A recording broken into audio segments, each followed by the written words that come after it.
おじいさんのアニメクラブ Anyone who's ever worked in the food service industry has surely seen the dry erase board in the kitchen that may say 86 sour cream, 86 tomatoes, 86 clam chowder. A server who sees this sign knows that it means that whatever's next to that 86 is unavailable. It's out. It's gone. The customer can't have it anymore.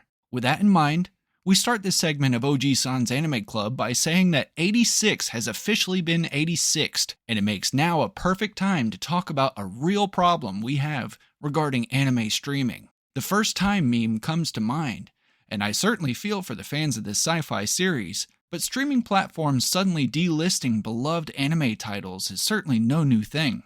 But it is extremely frustrating, especially for people who want to support anime legally and cast their votes via subscriptions here in the West as if to say, keep sending us more anime, please and thank you. What makes it even more frustrating to fans is how anime physical media seems to have extremely short runs that don't get additional printings, like a book. And usually as soon as you realize your favorite show on Crunchyroll is no longer available, it's too late, because the secondary market has boosted the price of these legitimately rare DVDs and Blu-rays. What would have cost you around $40 to $60 is now in the hundreds, and with no other options, what are you going to do?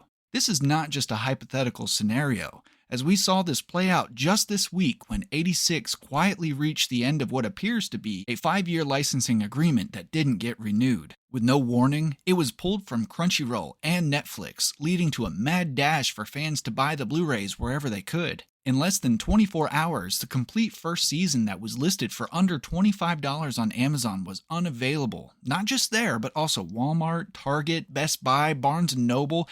Everywhere you looked for it, 86 was nowhere to be found. A quick search on eBay shows Japanese Blu-ray sets going for over $500 and even $600, with free international shipping, mind you.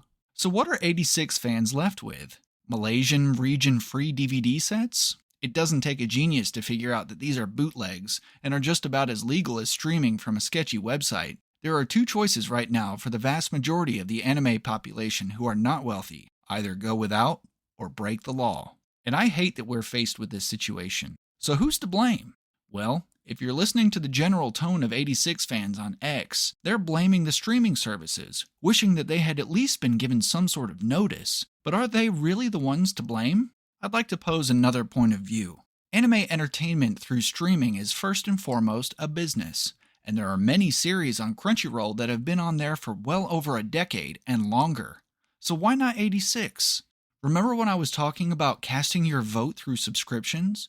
Well, every time you or someone else streams a show on Crunchyroll or Netflix, data is tallied down. Most likely that you started it, how long you watched it before turning it off, whether or not you finished it, whether you watched the next episode or not, if you watched it again, whether you watched it with English dubs or Japanese subtitles, and on and on and on.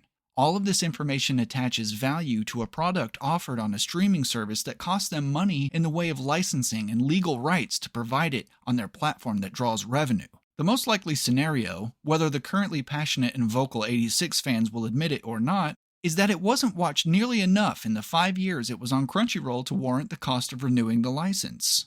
I would be willing to bet that the majority of people who are upset that the show didn't get on the watch list had no plans of getting to it anytime soon, but through the effects of supply and demand, they now ravenously want that which they cannot have.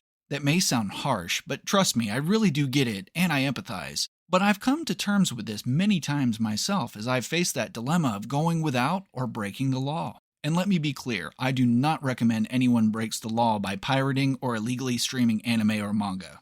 I'm a big fan of Initial D, so to speak of another 86, the Hachiroku was 86th without a single word a few years ago, right in the middle of me watching the third stage, and there were no official releases anywhere to be found. Bakuan, a personally beloved motorbike slice of life, is gone without a trace with no way to legally purchase it. Though Outlaw Star now has a Blu-ray you can buy of the complete series, when it first got dropped by Crunchyroll, I searched for weeks for an affordable DVD set on the secondhand market. We don't know what the future holds, but I do want to paint a picture for you. Let's consider if suddenly, as in today, Sword Art Online is no longer available to stream. As of this recording, there are no official versions of Sword Art Online currently in print anywhere to buy. You would be left with the Malaysian bootleg option on eBay, the option of streaming illegally, or the option of going without.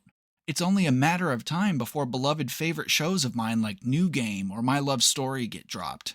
I already can't find a copy of Showa Genroku Rakugo Shinju anywhere, and there was a time when that was at the top of my favorites list.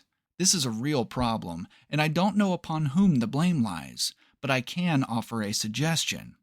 Start collecting physical media. Cast your vote with your money. Why do Blu-rays not get reprints? Because it's not worth it to the company to make another one, for whatever reason. But if they sell out super quick, there's someone in a suit that'll take notice of that real quick, and you better believe that they'll jump on that demand.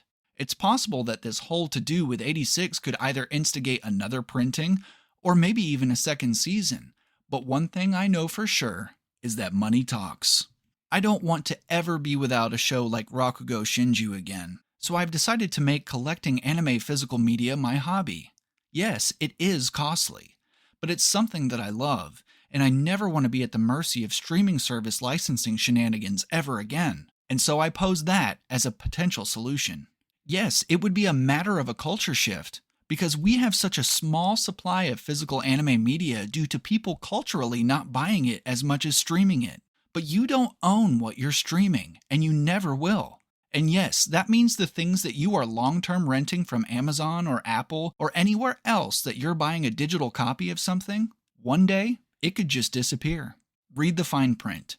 They can't come and take that Blu-ray off your shelf, though. But there'd be nothing you could do if their app you paid $30 for a movie on is suddenly no longer supported.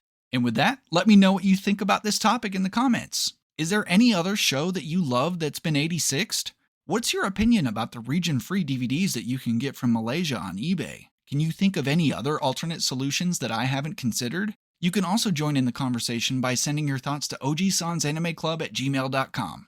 Thanks for listening. おじいさんのアニメクラブ The audio you just heard was from OG San's Anime Club podcast, which you can watch or listen to on YouTube, as well as other podcast platforms listed in the description below. I really hope you'll join the Anime Club by subscribing to this channel so you don't miss out on future anime and manga related videos just like this one, and I'd love to hear your thoughts as well.